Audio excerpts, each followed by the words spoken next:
नमस्कार मंडळी, तर कशा आहात? मी आहे आदित्य आणि मी तुमचे स्वागत करतो आपल्या युट्यूब चॅनल सह्याद्री पुत्रमध्ये.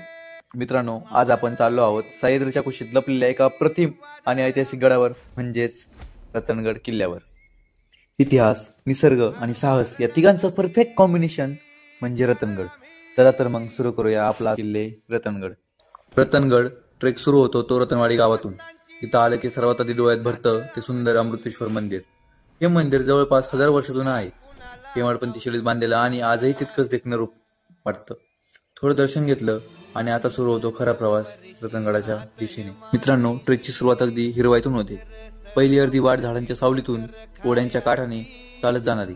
अगदी हवेत थंडगार गारवा आणि कानात पक्ष्यांचा आवाज.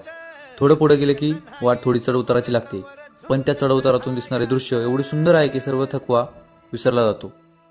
मित्रांनो, या गडाची उंची 4250 फूट म्हणजेच सुमारे 1295 मीटर ते समुद्र सपाटीपासून आहे. हीच खरी उंची त्याला अहेर्य पर्वतरांगामधील प्रमुख किल्ल्यांपैकी एक बनवते. रतनगडावरून आपल्याला भंडारदरा धरण, अलंग मलंग कुलन पर्वतरांग आणि सहनगड या गडावर आजही 4 दरवाजांचे अवशेष पाहावयास मिळतात. त्यांपैकी एक आपण म्हणजे त्र्यंबक दरवाजा मार्गे गडावर प्रवेश केला आणि शेवटी आपण गडावर पोहोचलो. गडाच्या माथ्यावर गडाच्या उंचीवरून दिसणारा नजारा म्हणजे निसर्गाची जादूच. सर्वात खास ठिकाण म्हणजे रतनगडावरील खिडकी. ही एक नैसर्गिक खिडकी आहे जिथून वाहणारा वारा अगदी जोरदार आहे. मित्रांनो, गडाचा इतिहास पाहता रतनगड हा छत्रपती शिवाजी महाराजांच्या काळातील एक महत्त्वाचा किल्ला होता. महाराजांनी हा गड जिंकून घेतला आणि तो स्वराज्य रक्षणासाठी वापरला. गडावरील गुहा, पाण्याची टाकी आणि जुनं बांधकाम अजूनही त्या गौरवशाली इतिहासाची साक्ष देतात. मित्रांनो, रतनगड म्हणजे एक ट्रेक नाही, तो एक अनुभव आहे. प्रत्येक पावलात निसर्गाची सुंदरता आणि प्रत्येक दगडात इतिहासाची कहाणी आहे.